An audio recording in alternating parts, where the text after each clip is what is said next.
औज़ुबिल्लाहिमिनश्शैतानिर्रजीम बिस्मिल्लाहिर्रहमानिर्रहीम अस्सलाम वालेकुम वरहमतुल्लाहि वबरकातुहू। डियर स्टूडेंट्स, कैसे हैं आप? उम्मीद है आप खैरियत से होंगे।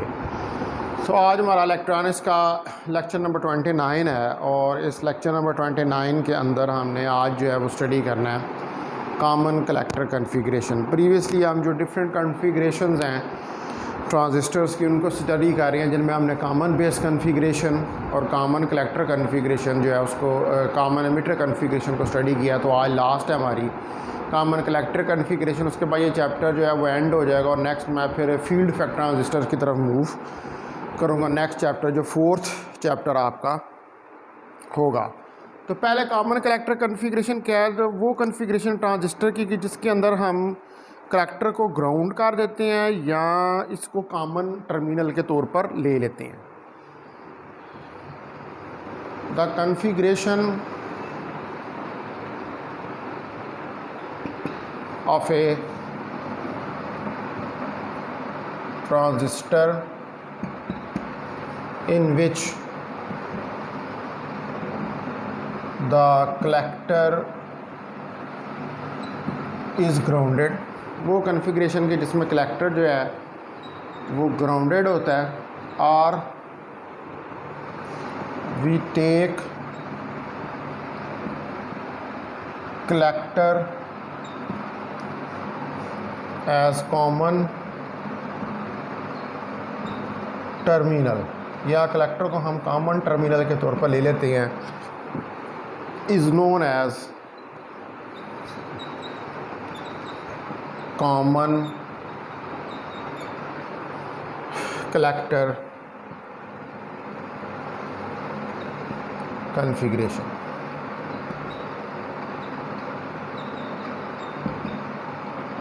यानी कि CCC। जिस तरह हमने प्रीवियस कॉन्फ़िगरेशंस के अंदर जब कॉमन बेस थी तो उसमें बेस को ग्राउंड किया था, यानी कि बेस को कॉमन टर्मिनल के तौर पर लिया था। जब आपने एमिटर की किया तो एमिटर को आपने कॉमन टर्मिनल के तौर पर लिया। अब कलेक्टर की बात है तो हम कलेक्टर को कॉमन टर्मिनल के तौर पर लेंगे। और उसी तरह प्रीवियसली जिस तरह हमने इसकी सर्किट डायग्राम बनाई थी और करैक्टरिस्टिक्स को स्टडी किया था, तो यहाँ पर भी हम सिमिलरली वही काम करेंगे, सर्किट डायग्राम बनाएंगे और करैक्टरिस्टिक्स जो हैं उनको स्टडी करेंगे। तो नंबर 1 के ऊपर पहले नंबर पर जब मैं सर्किट डायग्राम बनाता हूँ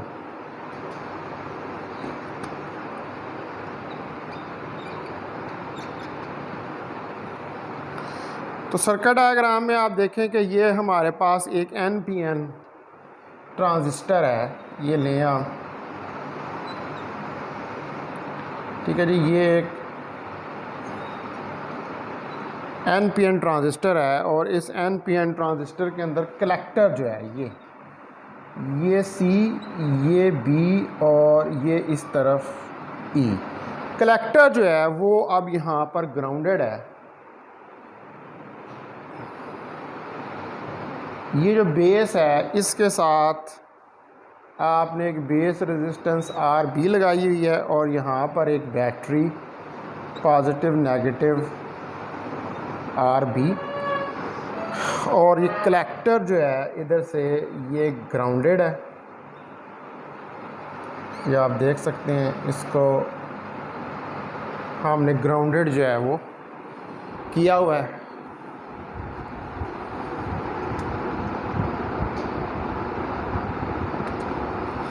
ठीक है जी। और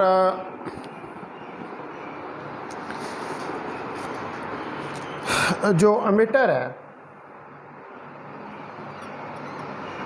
इसके साथ यहाँ पर एक रेजिस्टेंस आउटपुट के ऊपर लगी हुई है,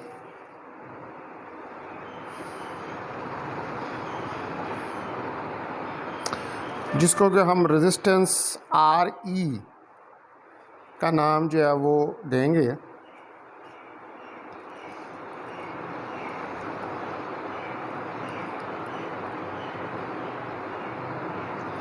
तो ये जो रेजिस्टेंस यहाँ पर लगी हुई है ये RE और रेजिस्टेंस जो है वो लगी हुई है, और इधर जो है वो बैटरी अटैच्ड है जिसको आप VEE का नाम जो है वो देंगे। ठीक है जी, तो ये हमारे पास NPN ट्रांजिस्टर जो है वो आ जाएगा।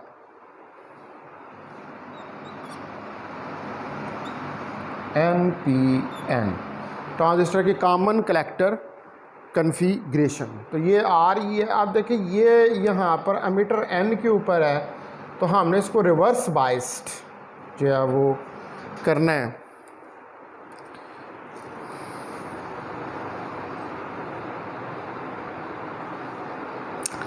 तो जो इनपुट है उस पर आप अप्लाइड करते हैं बेस और कलेक्टर पे, और output is taken between emitter और कलेक्टर, और एमिटर और कलेक्टर के दरमियान जो है वो आउटपुट ली जाती है। तो जो एमिटर बेस जंक्शन है ये फॉरवर्ड बाइस है with VEE, emitter base junction forward बाइस है V से, और कलेक्टर बेस जंक्शन जो है वो रिवर्स बाइस्ड है विद VBB। ठीक है जी, कलेक्टर बेस, ये collector base junction reverse bias है, इसलिए हमें यहाँ पर पॉजिटिव और नेगेटिव लगाया, और एमिटर बेस जंक्शन जो है वो फॉरवर्ड बाइस है। एमिटर यानी कि इसको नेगेटिव और इसको पॉजिटिव आप कह लेंगे। ठीक है, एमिटर बेस जंक्शन जो है वो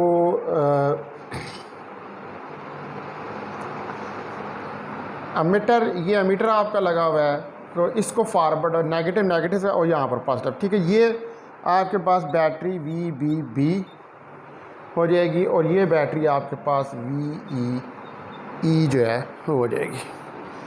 अब यहाँ पर ये IC करंट फ्लो कर रही है, इस तरफ IB करंट जो है वो फ्लो कर रही है, और इस तरफ IE करंट जो है वो फ्लो कर रही है। तो इसको हम कह देते हैं फिगर A। ये फिगर A जो है ये क्या है, ये कॉमन कलेक्टर कॉन्फ़िगरेशन है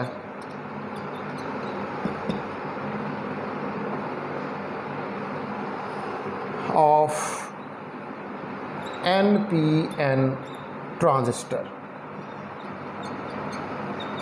NPN ट्रांजिस्टर की कॉमन कलेक्टर कॉन्फ़िगरेशन, क्योंकि इसमें कलेक्टर को हमने ग्राउंड जो है वो किया हुआ है। अच्छा, अब जो ये जो कॉन्फ़िगरेशन है जो फिगर A में हम शो कर रहे हैं, दिस कॉन्फ़िगरेशन हैज़ 2 लूप्स। इस कॉन्फ़िगरेशन की 2 लूप्स हैं।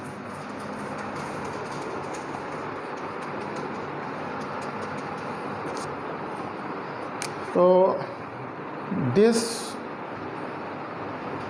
configuration has 2 loops. One is called input loop and the other is called output loop of the circuit. ये वाला पोर्शन है जो B और C के दरमियान है, बेस और कलेक्टर के दरमियान वो इनपुट है, और कलेक्टर और मीटर के दरमियान में जो है वो आउटपुट है। अब आप देखेंगे यहाँ पर जो वोल्टेजेस हैं ये VBE है, ये वोल्टेज, ये देखें ये VBE वोल्टेज है, यहाँ पर ये VCB, ये वोल्टेज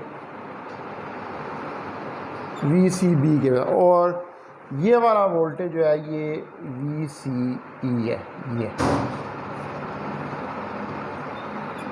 ये वोल्टेज VCE है। तो जो इनपुट है is applied between base and collector. Input जो है वो बेस और कलेक्टर के दरमियान अप्लाई करते हैं हम। the input is applied between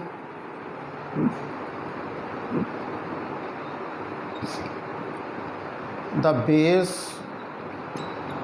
and the collector। Input जो है वो बेस और कलेक्टर के दरमियान में अप्लाई की जाती है। And output taken between emitter and collector, and the output is taken between emitter and the collector. और आउटपुट जो है वो एमिटर और कलेक्टर के दरमियान, देखें ना, ये वाला आउटपुट है, ये कलेक्टर और ये एमिटर, ये एमिटर है और ये कलेक्टर है। इसके दरमियान आउटपुट, और कलेक्टर और बेस के दरमियान में आपको इनपुट जो है वो मिलेगी। ठीक है डियर स्टूडेंट्स। अच्छा, अब आप देखें कि जो बैटरीज VBB हैं और VVE हैं वो प्रोवाइड करती हैं biasing potentials. The battery VBB and VEE provides the biasing potentials, या आपको बाइसिंग पोटेंशियल्स जो हैं वो प्रोवाइड कर रही हैं। यानी कि VBB की वजह से जो बेस एमिटर जंक्शन है वो फॉरवर्ड बाइस्ड है, ठीक है, और जो कलेक्टर बेस जंक्शन है, जो कलेक्टर और बेस का जंक्शन है, दैट इज़ रिवर्स बाइस्ड। तो एमिटर बेस जंक्शन जो है, emitter base junction is forward biased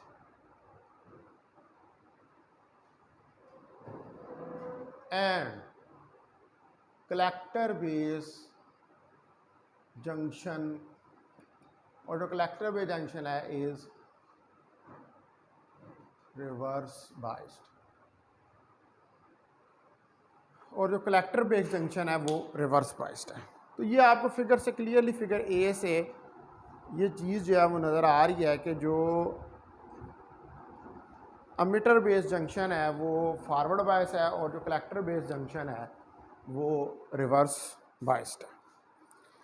अब जो इनपुट वोल्टेज है VBC या VCB, और आउटपुट वोल्टेज जो है वो VCE है।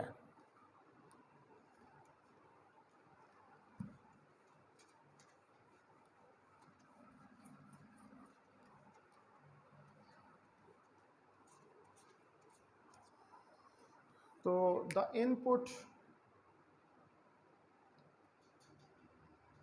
वोल्टेज इज VCB, यानी कि collector base voltage, and output voltage, और आउटपुट वोल्टेज जो है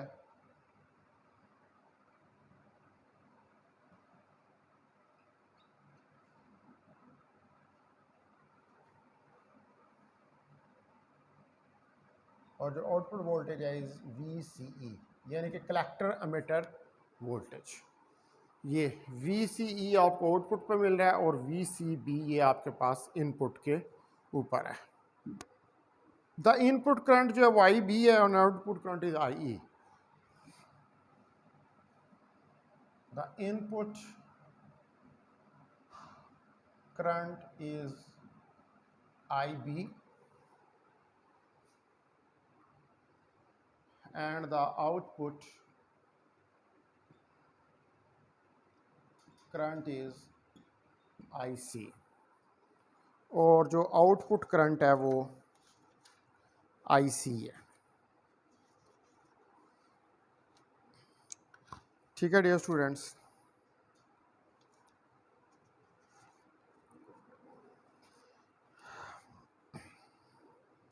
अच्छा, हम कॉमन जो कलेक्टर कन्फिग्रेशन है ट्रांजिस्टर की is commonly called an emitter follower. तो इसको हम एमिटर फॉलोअर का नाम देते हैं because output voltage is at emitter terminal, क्योंकि जो आउटपुट वोल्टेज है वो एमिटर टर्मिनल के ऊपर होता है। The common collector configuration of a transistor is called emitter follower. इसको हम एमिटर फॉलोअर का नाम देते हैं बिकॉज आउटपुट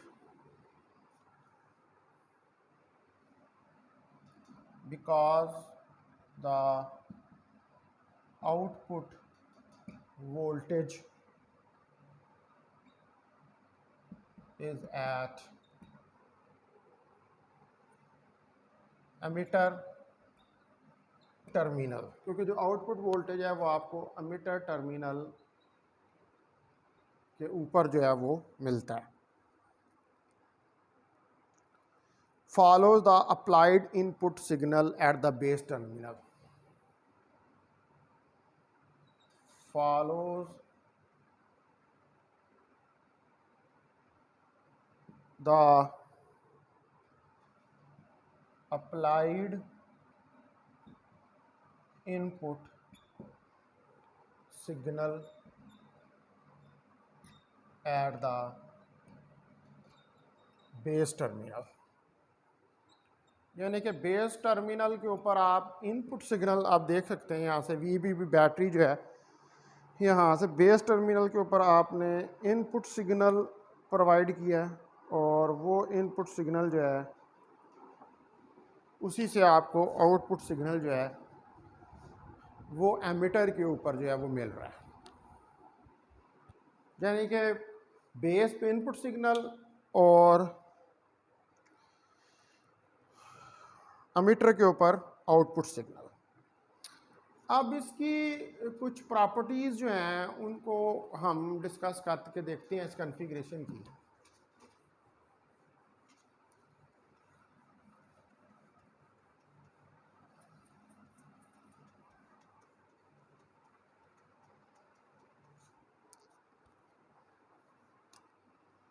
प्रॉपर्टीज़ जो हैं इसकी ऑफ कॉमन कलेक्टर कॉन्फ़िगरेशन। तो जो कॉमन कलेक्टर कॉन्फ़िगरेशन है, the common collector configuration has very high input, इसमें हमारे पास बहुत हाई इनपुट रेजिस्टेंस होती है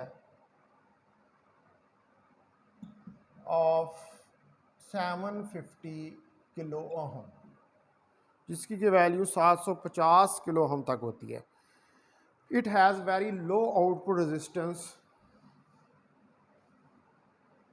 it has very low output resistance, और इसकी आउटपुट रेजिस्टेंस बहुत लो होती है ऑफ 25 किलो ओहम, जिसकी वैल्यू 25 किलो ओहम के बराबर। तो आप देख सकते हैं कि वहाँ पर इनपुट 750 है और आउटपुट सिर्फ 25 किलो ओहम है। तो जो वोल्टेज गेन है provided by this configuration is always less than 1। The voltage gain provided by this configuration is always less than 1। तो जो वोल्टेज गेन हमें इसके अंदर मिलता है वो हमेशा 1 से कम होता है। This is why this configuration is seldom use for amplification. इसीलिए चूंकि वोल्टेज गेन कम होता है तो कम ही एम्पलीफिकेशन के लिए कॉन्फ़िगरेशन जो है वो यूज़ होती है। That is why this configuration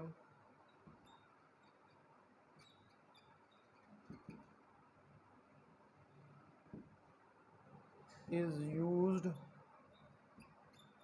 rarely for amplification. चूँकि voltage gain less than unity है, यानी कि वोल्टेज गेन कम है, इसलिए हम इस कॉन्फ़िगरेशन को ज़्यादा एम्पलीफिकेशन के लिए इस्तेमाल नहीं कर सकते, क्योंकि एम्पलीफिकेशन के अंदर हमें हाई वोल्टेज गेन जो है वो चाहिए होता है। लेकिन ज़्यादा इनपुट रेजिस्टेंस की वजह से however relatively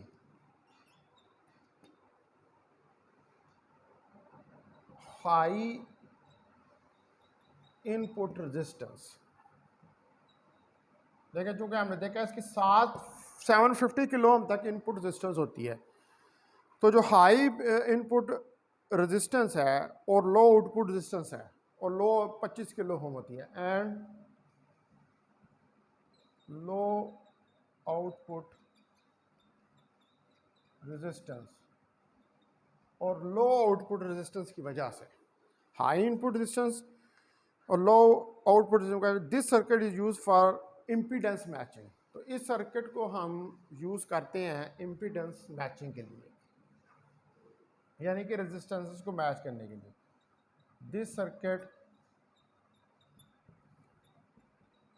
is used for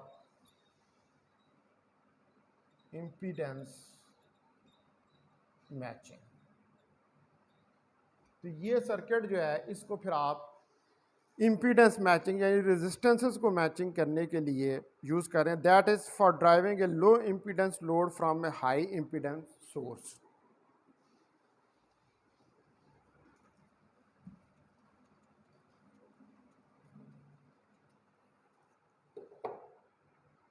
that is, जिसका मतलब ये है कि for driving A low impedance load, for driving A low impedance load, कि जहाँ पे आप ड्राइव करते हैं लो इम्पीडेंस लोड को from A high impedance source, from high impedance source. Obviously आपको इस बात का पता है कि इनपुट रेजिस्टेंस बहुत हाई है, इसलिए इम्पीडेंस हाई है, और आउटपुट रेजिस्टेंस जो है वो बहुत लो है, तो आउटपुट इम्पीडेंस जो है वो इतनी हाई नहीं है। तो लिहाजा आप लो इम्पीडेंस लोड को ड्राइव, लो इम्पीडेंस का जो लोड है, यानी कि आउटपुट के ऊपर आपको लो इम्पीडेंस मिलती है, वो आउटपुट के ऊपर आपको लो इम्पीडेंस किसकी वजह से मिलती है, वो लो इम्पीडेंस आउटपुट के ऊपर आपको हाई इम्पीडेंस, यानी कि जो सिग्नल सोर्स, जहाँ से आप सोर्स से सिग्नल दे रहे हैं वहाँ पर हाई इम्पीडेंस से आपको लो इम्पीडेंस जो है वो आउटपुट के ऊपर मिलती है। अब इसके अंदर हमने कैलकुलेट करना है इसका करंट एम्प्लीफिकेशन फैक्टर, ये तो इसकी प्रॉपर्टीज़ होगी। तो मतलब है कि ये कॉन्फ़िगरेशन जो है कोई इतनी अच्छी नहीं है वोल्टेज गेन के लिए, बस इसके अंदर आप इम्पीडेंसेस जो हैं उनको मैच कर सकते हैं। तो करंट एम्प्लीफिकेशन फैक्टर, तो इसके अंदर जो current amplification factor, the ratio of change in emitter current delta I, the ratio of change in the emitter current delta I E. अब जो एमिटर करंट जो कि आउटपुट के ऊपर उसमें जो चेंज आ रही है to the change in base current,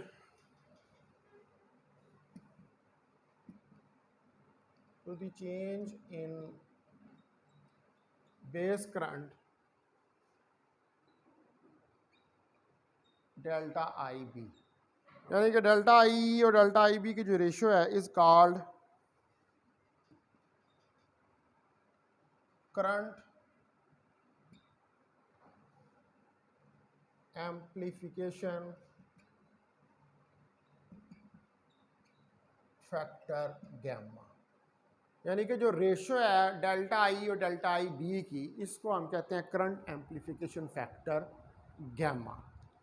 इसको करंट एम्प्लीफिकेशन फैक्टर गैमा का नाम जो है वो देते हैं of common collector configuration, common collector configuration की। तो गैमा जो है that is equal to delta I E over delta I B, यानी कि इनपुट ओवर आउटपुट। बाकी हमें पता है कि एज वी नो दैट, हमें इस बात का पता है कि जो आई ई होती है वो बराबर होती है आई बी प्लस आई सी के। इसको इक्वेशन नंबर 1 आप कह लें, और आई सी आपने निकाली हुई है कि alpha I E plus I C B ओ, इसको कह देंगे इक्वेशन नंबर 2 है। अब पुट करें इक्वेशन 2 को 1 में,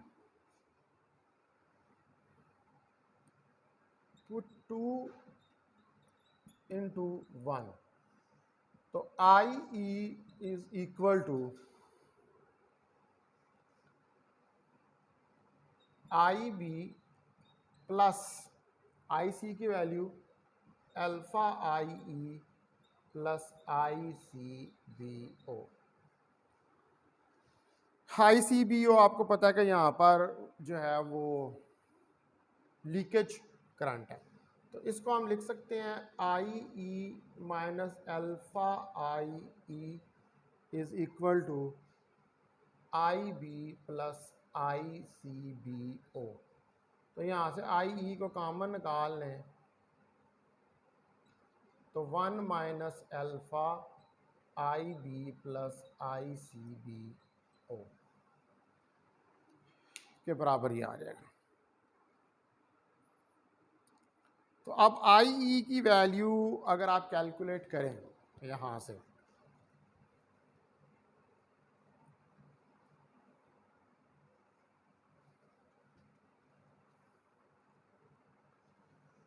ठीक है जी, तो आई ई की वैल्यू अगर आप कैलकुलेट करें तो I E will be equal to 1 over 1 minus alpha I B plus 1 over 1 minus alpha I C B O. ये आपके पास आई ई की वैल्यू जो है वो आ जाएगी। तो आई ई जो है that is equal to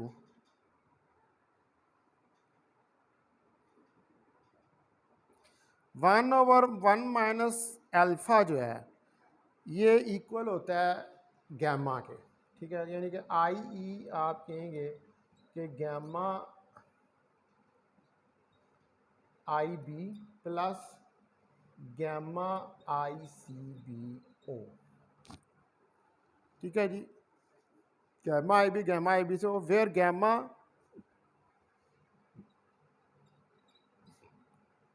1 over 1 minus alpha is called the current amplification factor। यहाँ पे गैमा को हम करंट एम्प्लीफिकेशन फैक्टर कहते हैं ऑफ कॉमन कलेक्टर कन्फिग्रेशन, ठीक है जी। गैमा 1 ओवर अल्फा जो है that is a current amplification factor of common collector configuration, ठीक है डियर स्टूडेंट्स। तो अब आ जाएं आप, ये तो हमने कैलकुलेट कर ली। Now we will move ahead to the characteristics. अब हम कैरेक्टरिस्टिक्स जो हैं उनकी तरफ मूव करेंगे कॉमन कलेक्टर कन्फिग्रेशन की।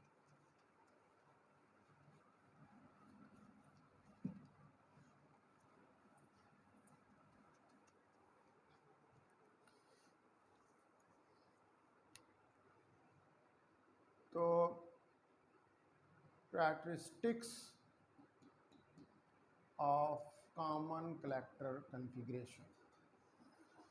तो जो ग्राफ है करंट और वोल्टेजेस के दरमियान in common collector configuration of a transistor is called common collector characteristics of a transistor. तो common collector configuration has three types of characteristics.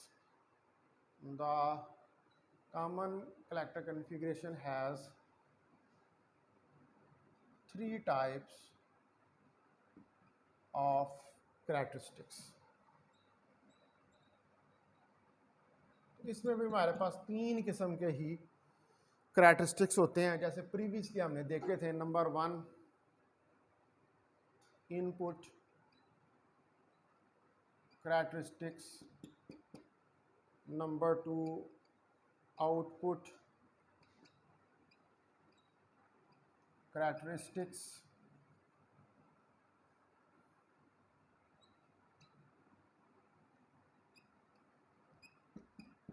और नंबर 3 के ऊपर current gain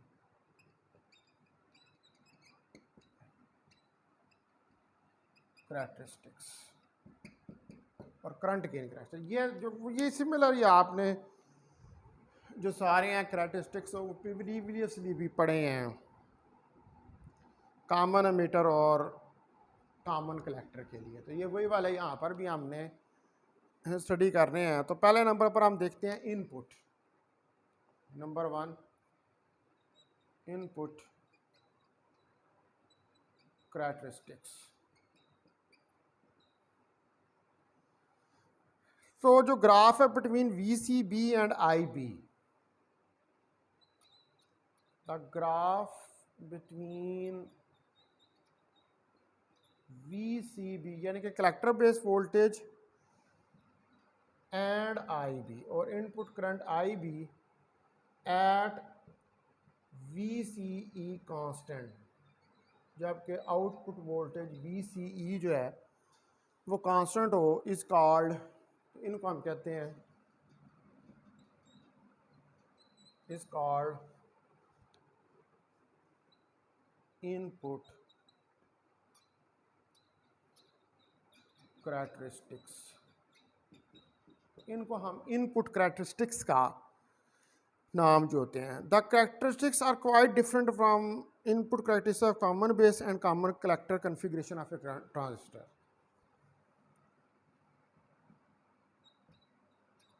The characteristics are quite different. ये काफ़ी different है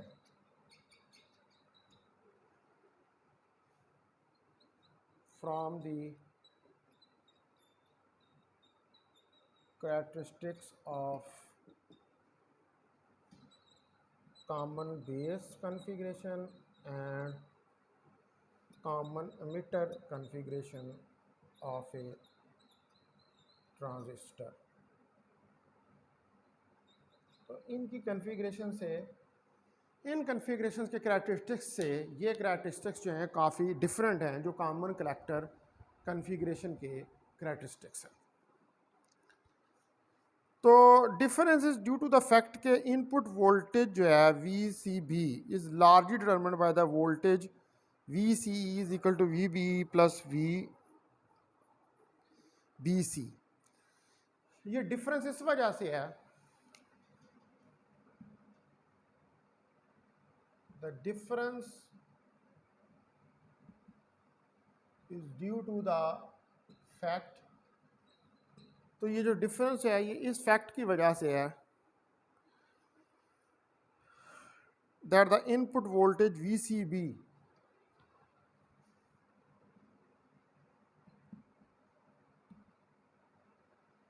input voltage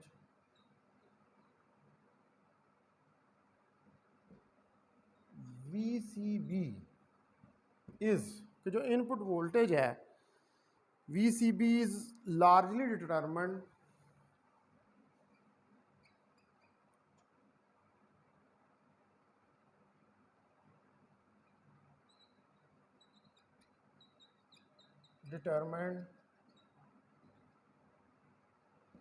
by V C B is equal to V C E plus V B E, कि V C B जो है वो इनसे कैलकुलेट किया जाता है वी बी ई और वी सी ई से। ठीक है जी। और ये ग्राफ जो है ये आपके पास किस किस्म का आता है, ये आप देखें यहाँ पर ग्राफ, ये हमारे पास जो है इस साइड पे आपके पास ये वी सी बी है और इस तरफ आई बी है, और ये कुछ ये इस तरह के ग्राफ जो हैं वो हमारे पास आते हैं।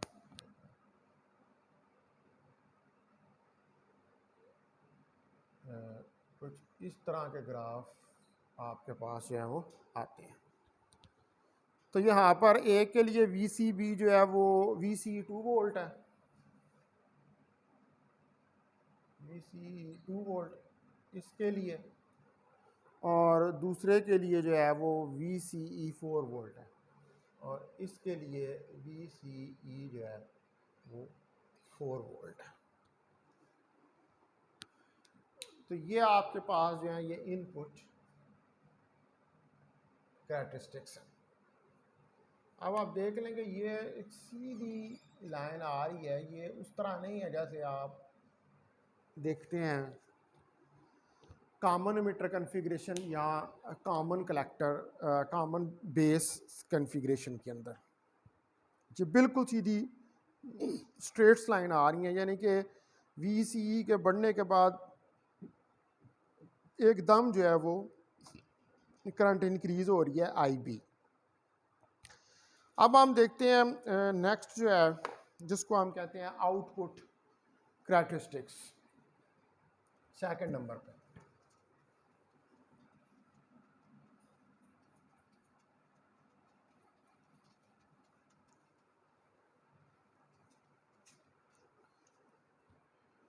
इसको आप कह लें कि that is figure B input characteristics of common collector configuration. उसके बाद दूसरे नंबर पर है output characteristics.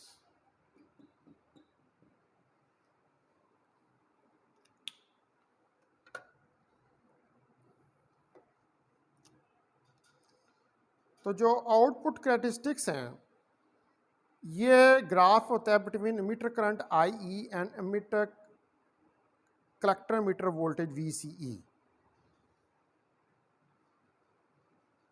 The graph between emitter current I E, यानी कि जो ग्राफ है emitter current I E and collector emitter and collector emitter voltage VCE, और जो कलेक्टर मीटर वोल्टेज है VC at fixed values of IB, at fixed values of IB, जहां पर आपने बेस करंट को की वैल्यूज को फिक्स किया होता है, is called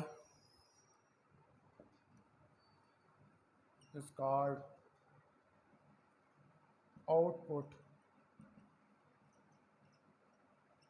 characteristics of common collector configuration. तो इनको जो है वो हम output characteristics of common collector configuration जो है उसका नाम देते हैं, यानी कि आई और वी सी ई के दरमियान में जो है वो ग्राफ वो प्लाट किया जाता है। तो पहले मैं इसका ग्राफ जो है वो प्लाट करता हूँ।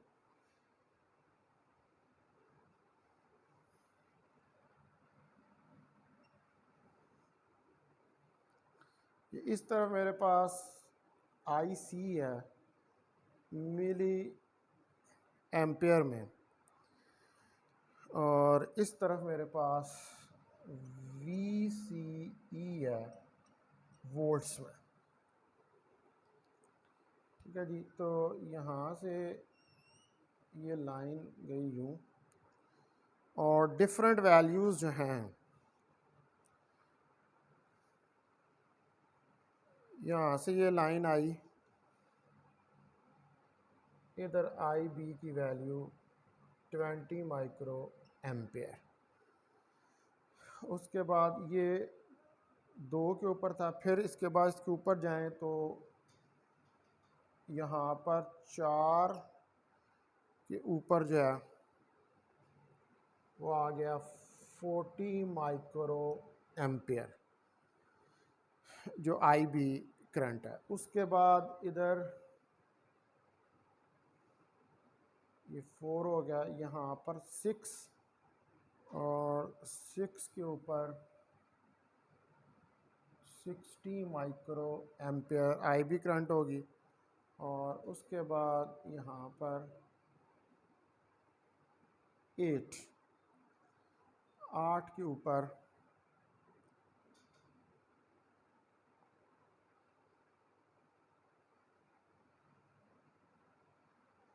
ये हमारे पास जो है वो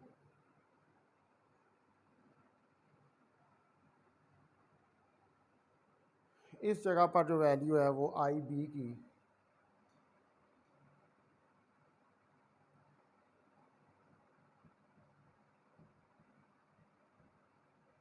80 माइक्रो एम्पेयर के बराबर हो जाएगी।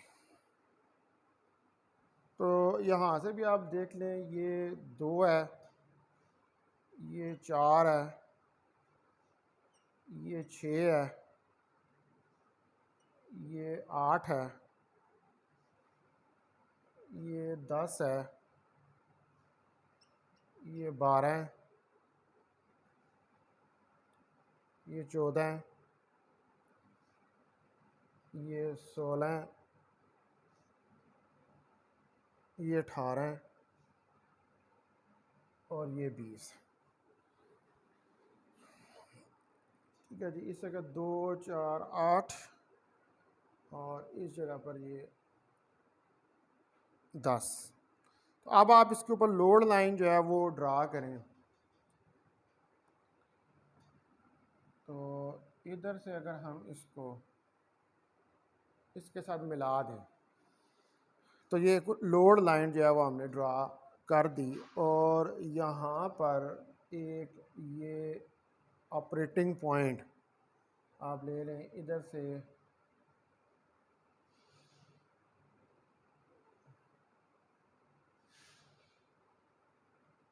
ये एक लाइन में अगर ड्रा करूं, ठीक है जी, और यहाँ से एक परपेंडिकुलर ये ड्रा कर दूं, तो ये जो है ये हमारे पास ऑपरेटिंग पॉइंट है डीसी लोड लाइन के ऊपर। ये आपके पास लोड लाइन है, this is a load line. तो ये फिगर सी है,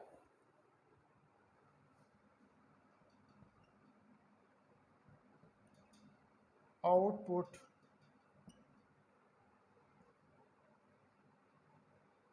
characteristics of common collector configuration of transistor. ये कॉमन कलेक्टर कन्फिग्रेशन जो है ट्रांजिस्टर की, उसके आउटपुट करैक्टरिस्टिक्स है।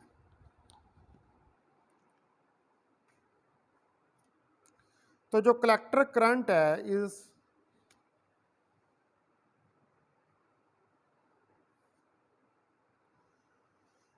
The collector current I C, collector current I C जो है वो बराबर है अल्फा आई ई के। तो जो वैल्यू ऑफ अल्फ़ा है, the value of alpha is 0.95, ये 0.95 से टू 0.98 के बराबर है, जो कि ऑलमोस्ट इक्वलेंट है 1 के, 1 के। सो आई सी जो अगर ये 1 के बराबर है, यानी कि इसी के अंदर रखें कि आई सी अगर अल्फ़ा ऑलमोस्ट 1 है मल्टीप्लाई बाई आई ई, तो आई सी is equal to I E के बराबर हो जाएगा।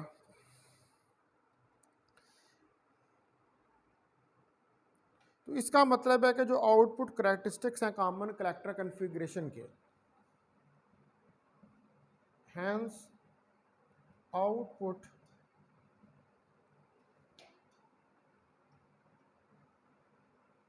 characteristics of common collector configuration are similar to the output characteristics of common emitter configuration of a transistor.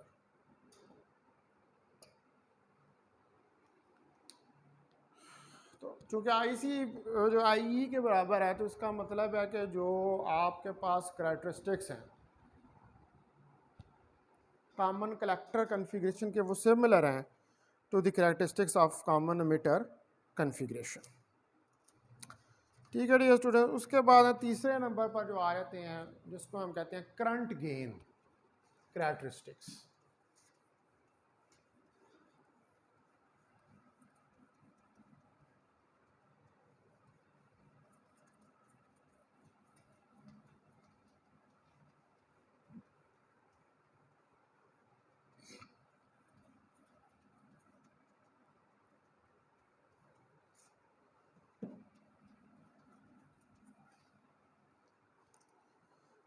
तो नेक्स्ट जो है वो तीसरे नंबर पर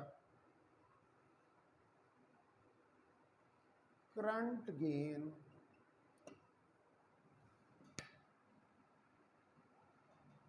characteristics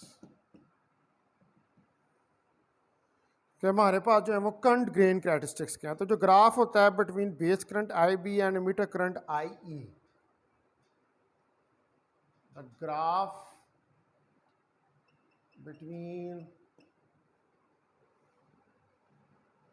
base current IB and the emitter current IE, और जो emitter करंट है IE यानी कि इनपुट करंट और output current at constant VCE, जहाँ पर कलेक्टर मीटर वोल्टेज जो कांस्टेंट है, इस कॉल्ड करंट गेन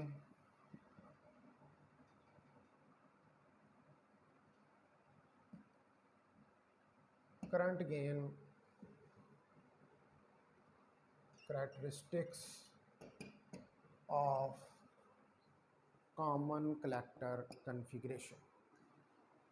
तो इनको हम करंट गेन यानी कि जो इनपुट करंट और आउटपुट करंट आई बी और आई ई के दरमियान में जो ग्राफ प्लाट किया जाता है कांस्टेंट वी सी ई के ऊपर, उसको हम करंट गेन करैक्टरिस्टिक कहते हैं। तो ये करैक्टरिस्टिक्स जो हैं ये भी सिमिलर हैं। These characteristics are similar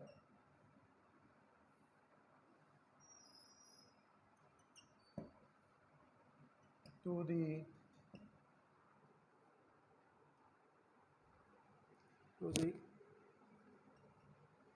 current gain characteristics of common emitter configuration। because IC is approximately equal to IE, क्योंकि यहाँ पर भी IC जो है अप्रॉक्सीमेटली इक्वल है IE के। तो ये जो ग्राफ है that is straight line, the graph is a straight line.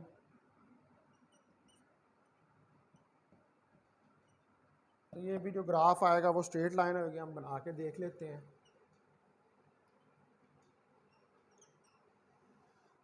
इस तरफ जो है वो आपके पास ये IB है और इस तरफ IE है,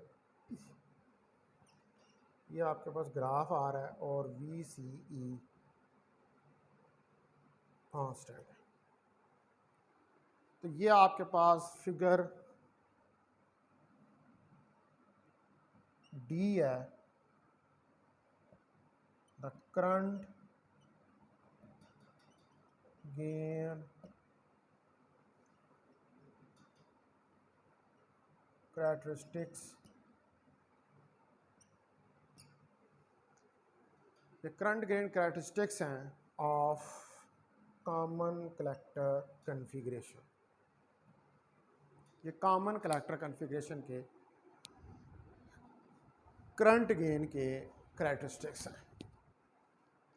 तो यहाँ से हमें क्लियर नहीं नज़र आ रहा है कि ये अगर आप स्लोप इसकी बना लें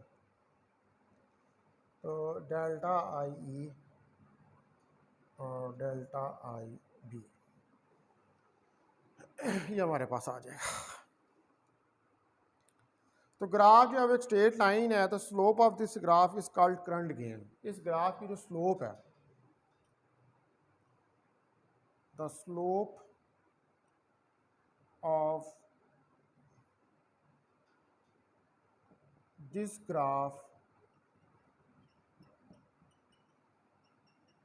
is known as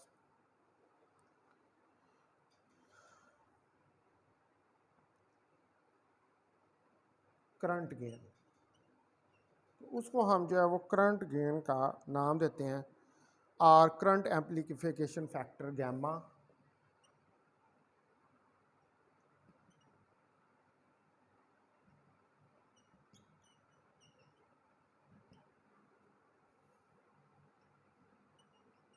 gamma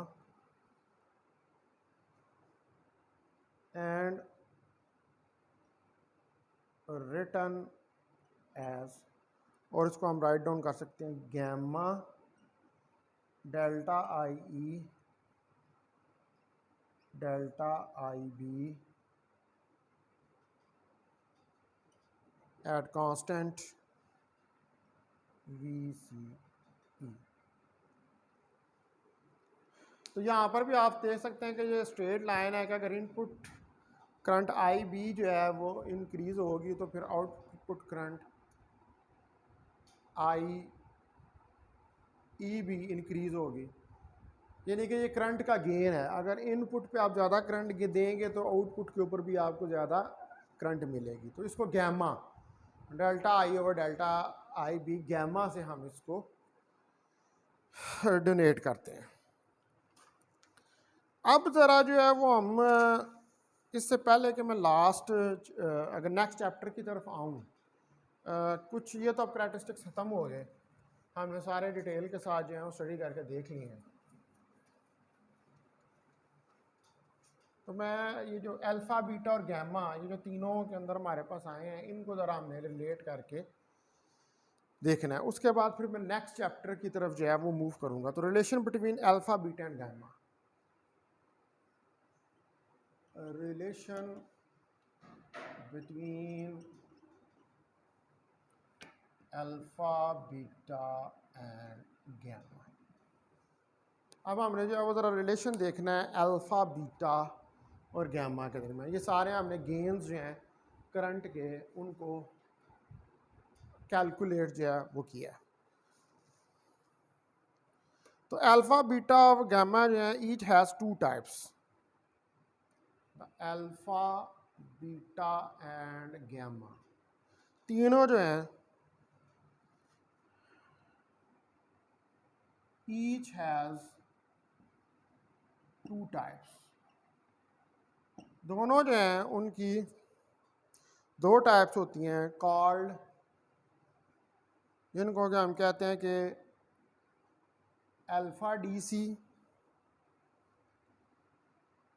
beta DC and gamma DC और gamma DC, and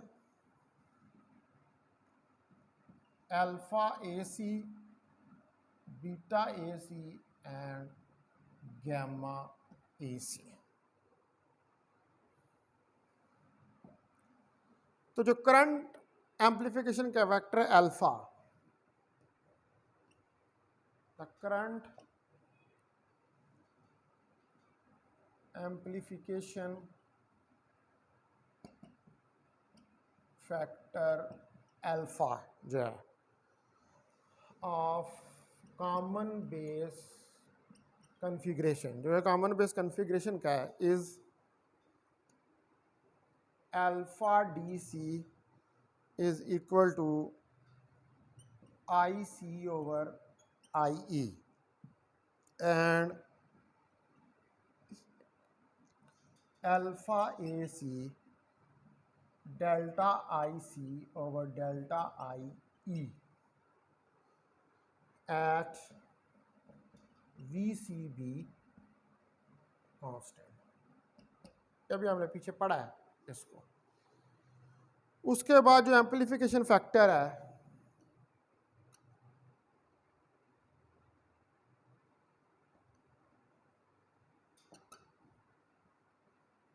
beta for of common emitter configuration is beta D C I C over I B and beta A C is equal to delta I C over delta I B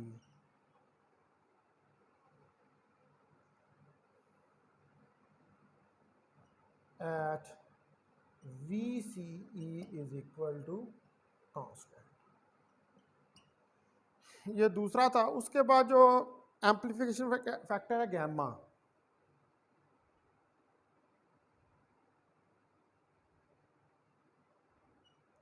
amplification factor gamma of common collector configuration, जो common collector configuration का है, is gamma D C is equal to I E over I B and gamma A C is equal to delta I E over delta I B at V C E constant.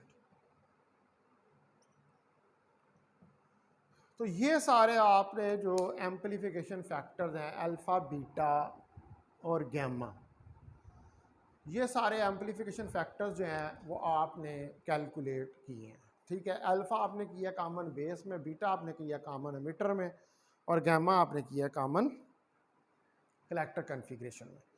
हम इनके दरमियान देखते हैं relation. तो पहले देखते हैं relation between beta and gamma.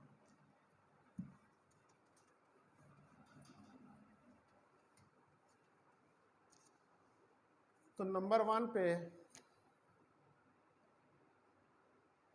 Relation between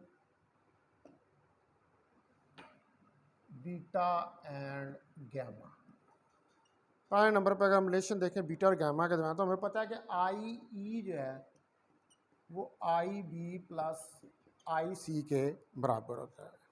इसकी दोनों साइडों को डिवाइड कर दें आई बी से, तो I E over I B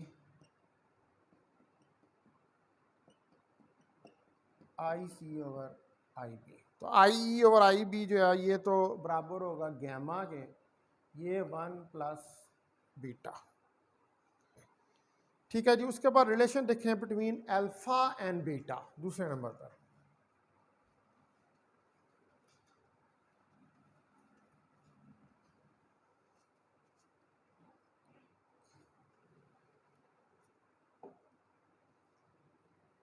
relation between alpha and beta, यानी कि दूसरे नंबर पे ये आ जाएगा। तो फिर उसी तरह ही हमारे पास आई ई जो है that is equal to I B plus I C. तो इसको डिवाइड कर दें आई सी से,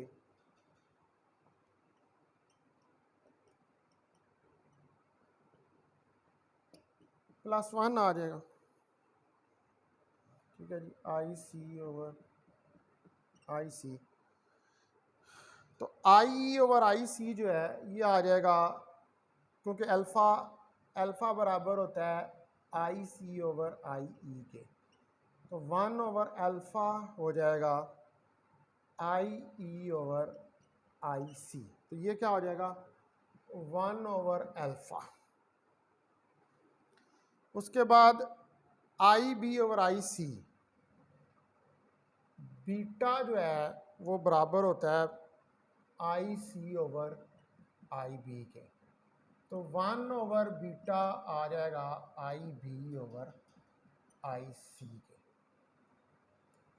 तो ये आ जाएगा हमारे पास 1 ओवर अल्फ़ा 1 ओवर बीटा +1। तो यहाँ से 1 ओवर बीटा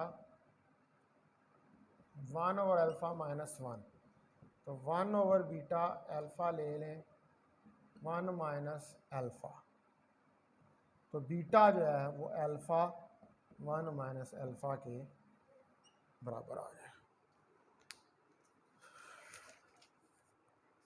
उसके बाद तीसरे नंबर पर हमने रिलेशन देखना है between alpha and gamma.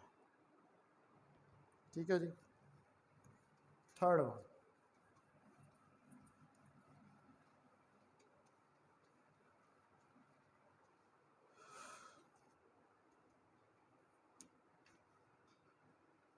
Relation between alpha and gamma, ये तीसरा आपके पास रिलेशन है। तो उसी तरह आई बी प्लस आई सी के बराबर है। इसको डिवाइड कर दें आई ई से, तो I B over I E plus I C over I E, ये तो 1 हो जाएगा। अब I B over I E, gamma जो है वो आई ई ओवर आई बी के बराबर हो जाए। तो 1 over gamma I B over I E के बराबर हो जाएगा, यानी कि 1 ओवर गैमा और आई C over I E, I C over I E जो है ये अल्फ़ा के बराबर होता है। तो प्लस अल्फ़ा आ जाएगा। अब यहाँ से आप देखें कि अल्फ़ा के इधर लाओ तो 1 माइनस अल्फ़ा 1 ओवर गैमा, तो गैमा जो है 1 माइनस अल्फ़ा के बराबर आ जाएगा। लिहाजा हम ये कह सकते हैं कि गैमा जो है, hence we can write gamma is equal to 1 plus beta is equal to alpha 1 minus alpha। इसके बराबर जो है इसको राइट डाउन कर सकते हैं। ठीक है डियर स्टूडेंट्स, तो ये अब सारे रिलेशंस जो हैं ये मैंने आपको करके बता दी हैं। जो हमारे पास ये जो गेन्स हैं कॉमन मीटर, कॉमन कलेक्टर और कॉमन बेस के अंदर आते हैं। तो अब ये सारी कन्फिग्रेशंस जो हैं ये ख़त्म हो गई हैं और ये चैप्टर भी ख़त्म हो गया, यानी कि आपका तीसरा चैप्टर भी ख़त्म हो गया। दूसरा चैप्टर की अभी तक आपने असाइनमेंट जो है वो जमा नहीं करवाई जो इलेक्ट्रॉनिक्स का है, और ये तीसरा भी ख़त्म हो गया। इसके लिए भी अगले 10 दिन जो है वो आप ले लें असाइनमेंट जमा करवाने। और एक बात याद रखें कि अगर असाइनमेंट्स जमा नहीं करवाएंगे तो ये फिर आपके लिए बस कह लें कि एक मुसीबत जो है वो बन जाएगी। अब मैं जो है वो फोर्थ चैप्टर शुरू करने लगा हूँ, FETs यानी कि field effect transistors, chapter number 4।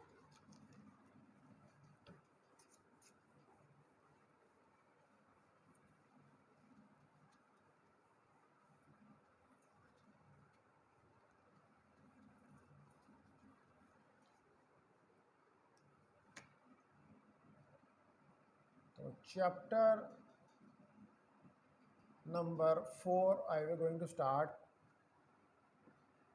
Field effect transistors, जिनको हम FETs का नाम ले देते हैं। ये आपका जो है वो नेक्स्ट चैप्टर है। तो प्रीवियसली जो है वो हमने जो कवर्ड किया है, इसका पहले देखते हैं introduction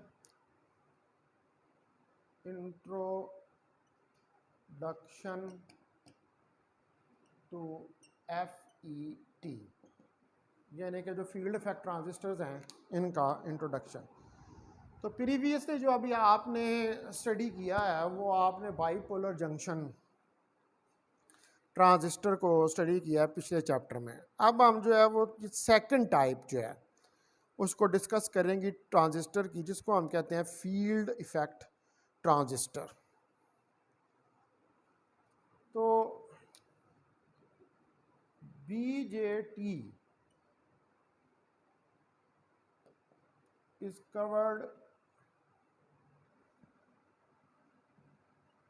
previously, but now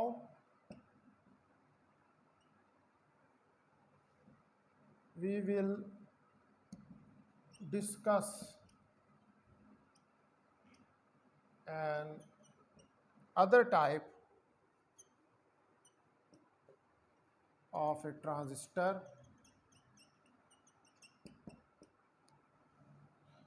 which is known as FET, जिसको कि हम फील्ड इफेक्ट ट्रांजिस्टर जो है उसका नाम देते हैं।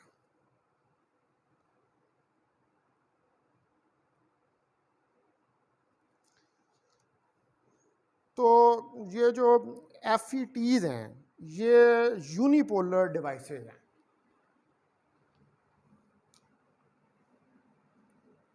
FETs are unipolar devices।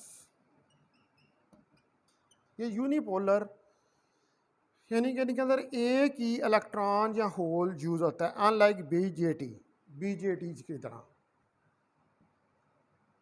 Unlike BJTs which use both electrons and holes, जो कि यूज़ करते हैं दोनों इलेक्ट्रॉन्स और होल्स को।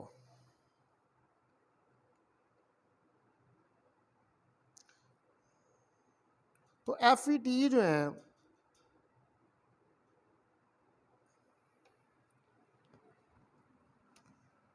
Holes current, but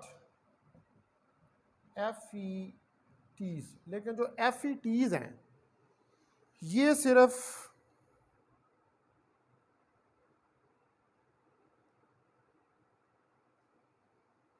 operate only on one type of charge carrier. But FETs operate only on one type of charge carriers.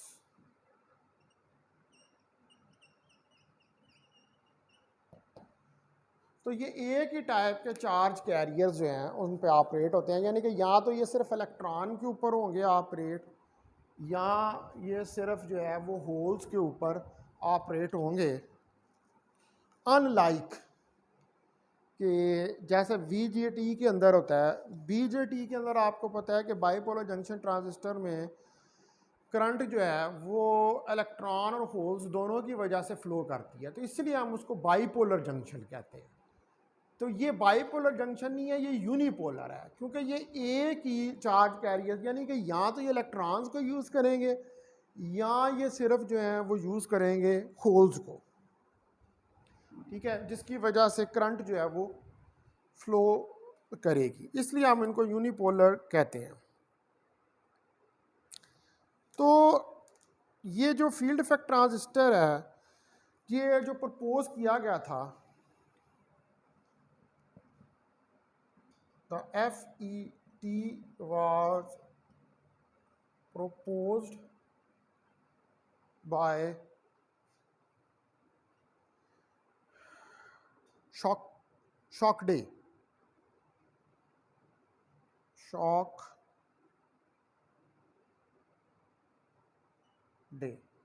ये शॉकडे ने इसको प्रपोज किया था, और ये भी एक 3 टर्मिनल डिवाइस है। It is also a 3 terminal device। तो ये भी एक 3 टर्मिनल डिवाइस है, लाइक BJT की तरह बाईपोलर जंक्शन ट्रांजिस्टर, यानी कि इसके अंदर भी आपके पास जो है वो 3 टर्मिनल्स होते हैं। तो FET जो है इसको हम डिवाइड करते हैं 2 टाइप्स के अंदर, ठीक है जी।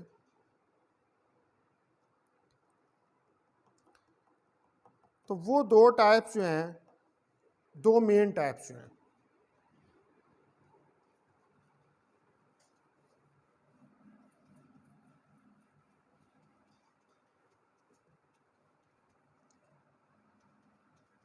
तो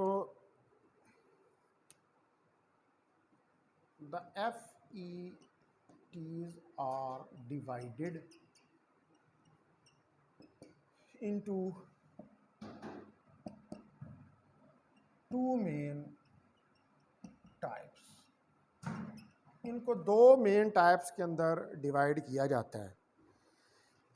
नंबर 1 पे जो आते हैं उनको हम कहते हैं junction field effect transistor. Number 1 junction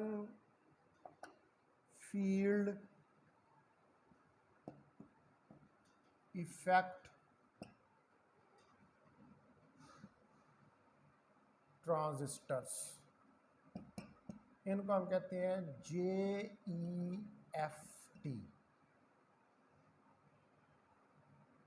journal JFET,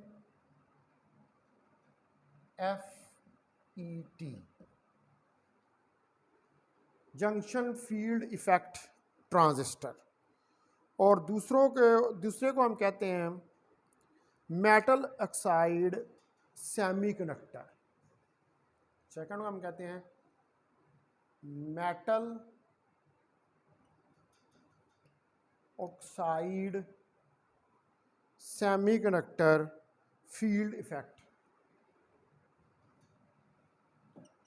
semiconductor field effect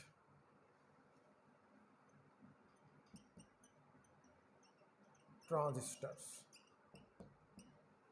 इसको हम कहते हैं MOSFET. MOSFET, metal oxide field effect transistors.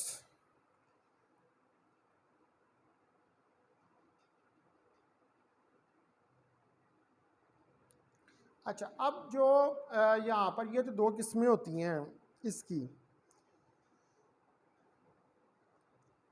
तो जो डिफरेंस है इसमें कि जो टर्म हम यहाँ पर यूज़ करते हैं फील्ड इफेक्ट, ये बार बार हम टर्म यूज़ करें फील्ड इफेक्ट, तो ये रिलेट होती है to the depletion reason.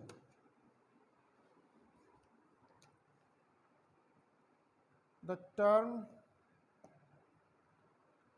field effect is related to the depletion region।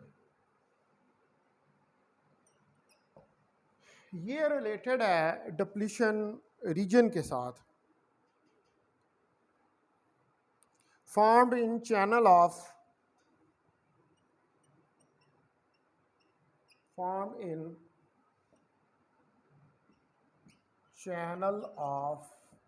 FET, जो कि FET के चैनल में फॉर्म होता है as a result of voltage applied, as a result of voltage applied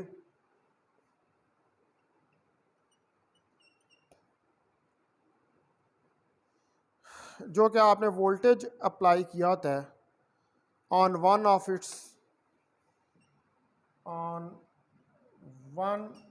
it's terminals.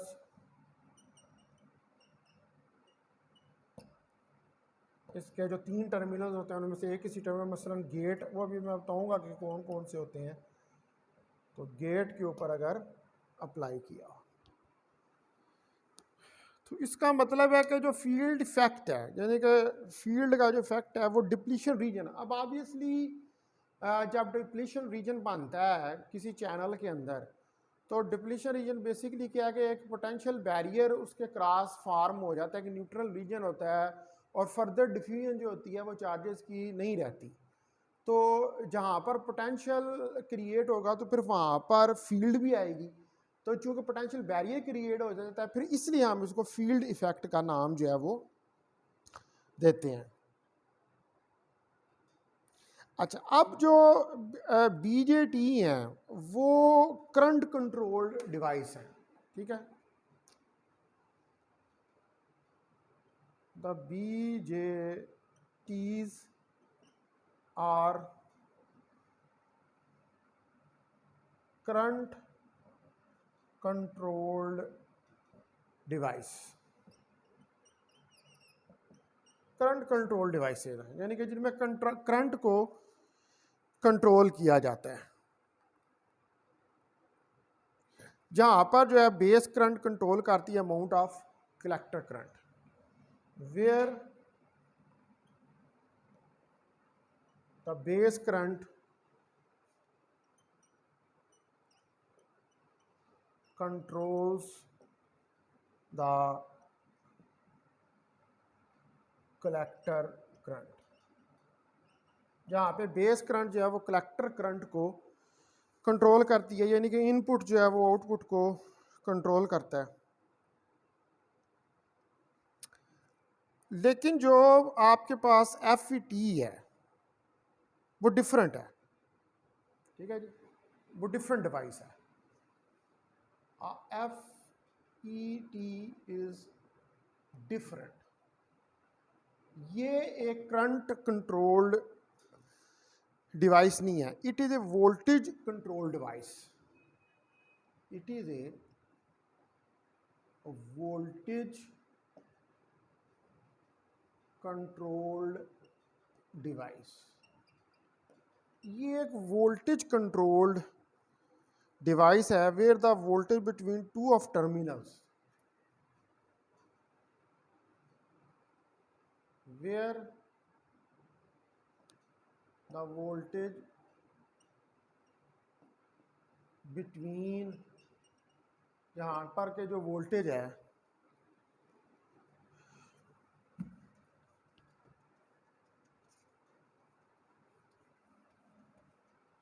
Between two of terminals,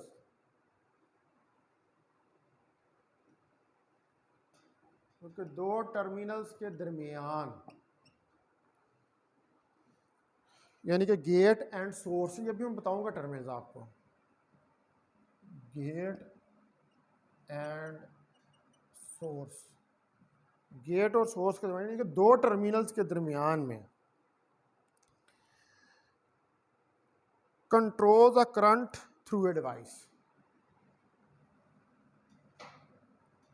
controls the current through a device.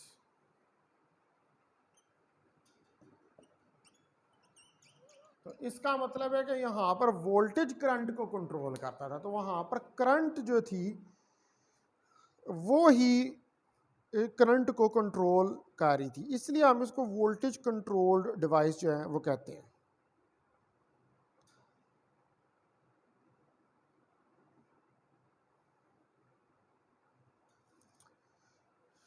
ठीक है जी।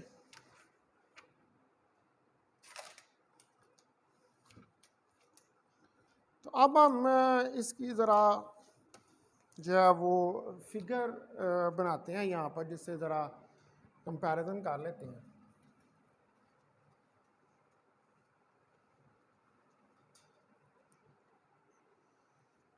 तो आप देखें कि पहले मैं बीजेटी की फिगर बनाता हूँ। ये देखें, ये आपके पास बीजेटी है, यहाँ पर ये कलेक्टर है, ये आईसी करंट है, इधर ये एमिटर है, तो ये आई करंट है, ये ई है।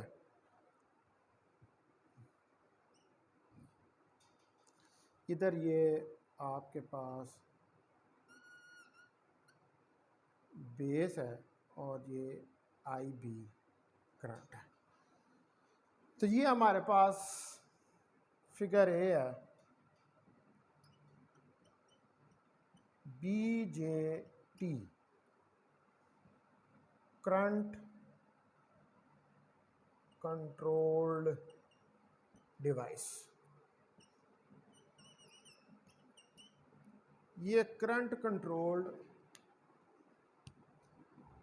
डिवाइस है, ये बीजेटी है। उसके बाद दूसरे नंबर पर हम बनाते हैं यहाँ पर इसके साथ ही फिगर बी जो है, ठीक है जी। इस तरफ जो है ये आपके पास जी है, जिसको हम गेट कहते हैं। ये इधर हमारे पास ये है एस, जिसको हम सोर्स का नाम देते हैं, और यहाँ पर ये टर्मिनल है जिसको हम कहते हैं drain, D G S T, और इनके दरमियान सोर्स और गेट, यहाँ पर वी जी एस, ये वोल्टेज है। ठीक है जी। ये फिगर बी है, ये क्या है, ये एफ ई टी है, वोल्टेज कंट्रोल्ड डिवाइस। इसको हम वोल्टेज कंट्रोल्ड डिवाइस का नाम देते हैं। तो आप जो डिफरेंस है between F E T and B J T, उसको आप देख लेते हैं। फिर हम देखेंगे जो टाइप्स होती हैं हमारे पास एफ ई टी की, उनको।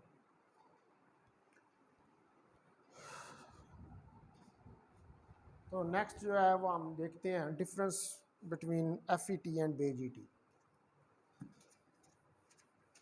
ये तो इंट्रोडक्शन हो गया इसका।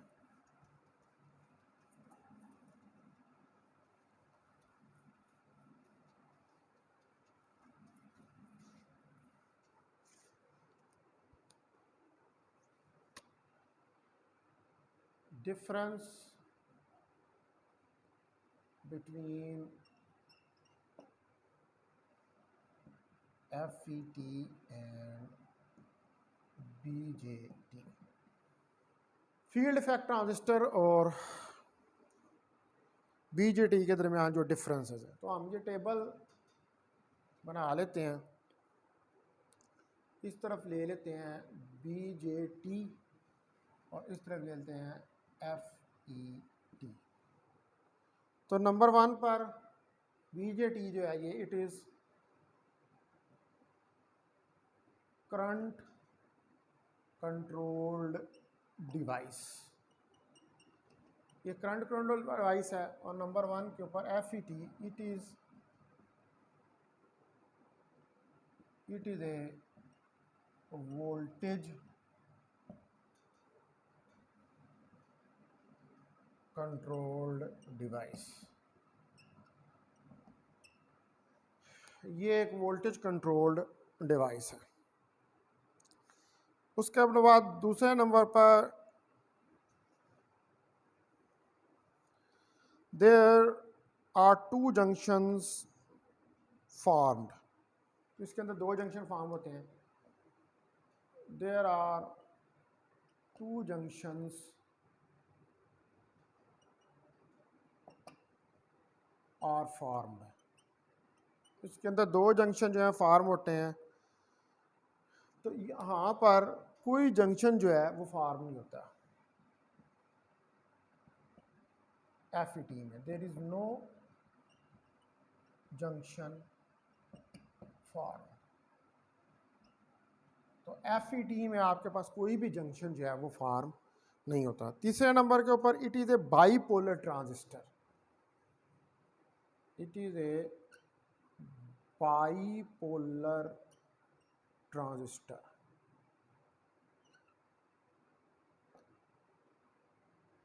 ये एक बाईपोलर ट्रांजिस्टर है, लेकिन ये it is a unipolar transistor, लेकिन ये एक यूनिपोलर ट्रांजिस्टर है। It's input resistance is small, इसकी जो इनपुट रेजिस्टेंस है BJT की स्मॉल होती है। It's input resistance is small, इसकी इनपुट रेजिस्टेंस जो है वो स्मॉल होती है, इसकी इनपुट रेजिस्टेंस जो है वो बहुत लार्ज होती है। It's input resistance is very large, इसकी जो इनपुट रेजिस्टेंस है वो बहुत लार्ज होती है। उसकी BJT की स्मॉल होती है और इसकी लार्ज होती है। उसके बाद 5वें नंबर पे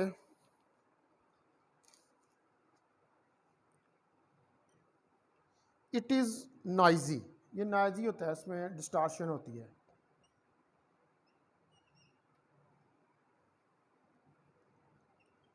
इट इज़ नॉइजी, लेकिन जो फील्ड इफेक्ट है इट इज़ नॉट नॉइजी, ये नॉइजी नहीं होता। उसके बाद 6ठे नंबर पर इसकी जो बैंड विड्थ है is very small, it's band width is very small, इसकी जो बैंड विड्थ है वो बहुत स्मॉल होती है, लेकिन FET की बैंड विड्थ जो है वो लार्ज होती है। It's band width is very large, लेकिन इसकी जो बैंड विड्थ है वो बहुत लार्ज होती है। उसके बाद 7 नंबर पर it works at high frequency range.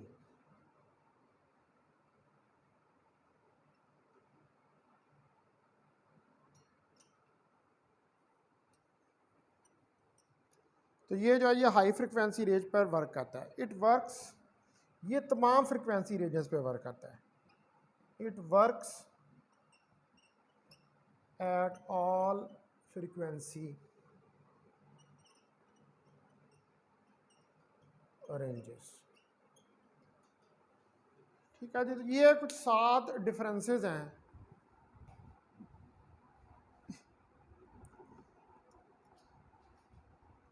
आपके पास जो बीजेटी और एफईटी में, पहला कि बीजेटी जो है वो it is a current controlled device. दूसरे नंबर पर एफईटी जो है वो वोल्टेज कंट्रोल डिवाइस है। सेकंड पर जो बीजेटी है उसमें 2 जंक्शंस फार्म होते हैं, लेकिन एफईटी में कोई जंक्शन फार्म नहीं होता। बीजेटी जो है वो बाईपोलर ट्रांजिस्टर है, यानी कि उसमें करंट के फ्लो के लिए दोनों इलेक्ट्रॉनों होल्स यूज़ होते हैं। लेकिन जो एफईटी है ये यूनिपोलर है, क्योंकि इसमें सिर्फ यहाँ इलेक्ट्रॉन यूज़ होते हैं करंट के लिए, यहाँ होल्स यूज़ होते हैं। चौथे नंबर पर जो बीजेटीएस की इनपुट रेजिस्टेंस स्मॉल होती है, लेकिन जो एफईटीएस की इनपुट रेजिस्टेंस लार्ज होती है। पाँचवें नंबर पर जो बीजेटी है ये नॉइज़ी है, इसमें डिस्टॉर्शन आती है, नॉइज़ आता है, लेकिन एफईटी जो है इसके अंदर नॉइज़ नहीं आता। छठे नंबर पर जो बीजेटी है इसकी बैंडविड्थ बड़ी स्मॉल होती है, लेकिन एफईटी की जो बैंडविड्थ है वो बहुत लार्ज होती है। सातवें नंबर पर it works as a high frequency range, या हाई फ्रिक्वेंसी रेंज पर वर्क करता है बीजेटी, लेकिन जो एफईटी है वो तमाम फ्रिक्वेंसी रेंजेस के ऊपर जो है वो वर्क करता है। तो ये इनके दरमियान डिफरेंसेस हैं। अब मैं यहाँ पर ये लेक्चर ख़त्म कर रहा हूँ, तो कल जो फिर जो लेक्चर होगा यानी कि लेक्चर नंबर 30 जो होगा उसमें फिर हम देखेंगे कि टाइप्स ऑफ एफईटी, फिर उसमें मैं सोर्स, ड्रेन, गेट, चैनल इनको करूँगा डिस्कस, और उसके बाद फिर मैं ऑपरेशन ऑफ एफईटी और फिर बाइसिंग ऑफ एफईटी जो है इनके ऊपर आ जाऊँगा। तो बहुत शुक्रिया आपका। अब आज हम यहीं पर जो है वो लेक्चर को एंड करते हैं।